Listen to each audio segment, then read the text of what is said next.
Hello, hello! Ayan, gumawa nga pala ako ng mango ice cream.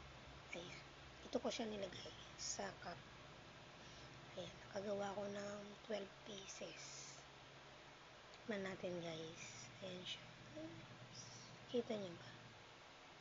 Mango ice cream. Tikman natin.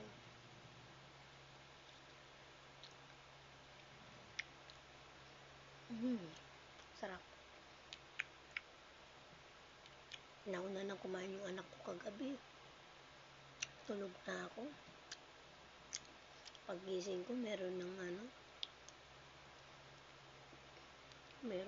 bawas yung aking ginawang mango ice cream.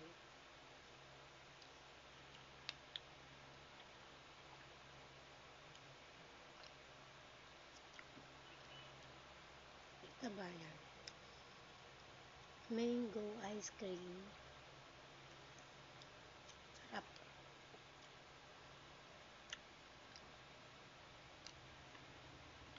Bye guys. Bye.